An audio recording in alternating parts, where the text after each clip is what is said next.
Mon ancienne patronne, c'est le genre de personne que je regrette pas du tout.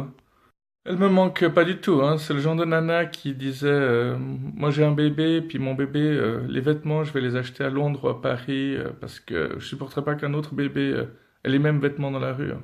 Souper de boîte, elle m'avait dit vous aimez bien danser, puis je lui avais dit que j'avais mal aux pieds, elle m'avait dit bonne excuse. Mais j'avais vraiment mal aux pieds, hein. Bonne excuse ou pas. Une fois posé la question, s'il y a deux de vos collègues qui se disputent violemment, qu'est-ce que vous faites? J'ai dit, eh ben, je calme le jeu. Elle m'a dit, ah, parce que pour vous, c'est un jeu, ça vous amuse, quoi. Puis c'était tout le temps comme ça, quoi. Elle jouait avec les mots. Je voulais répondre le mieux possible, et puis elle me coupait à peine je commençais ma première phrase.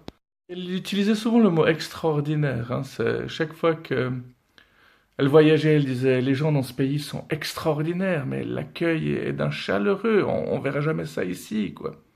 Une autre façon de rabaisser un peu, elle disait souvent, bah oui, vous savez pas ça, faut avoir vécu dans une grotte pour pas savoir ça.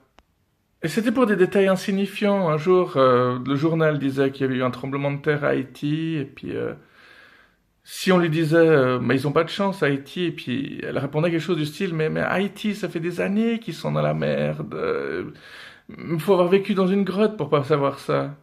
Tu sais, c'est cette façon de parler qui fait que tu te sens toujours mal, que tu te sens toujours une merde et que tu as l'impression de rien savoir et tu finis par te couper de la société pour finir, hein, à cause de ces gens-là. Je ne regrette pas mon ancien boulot.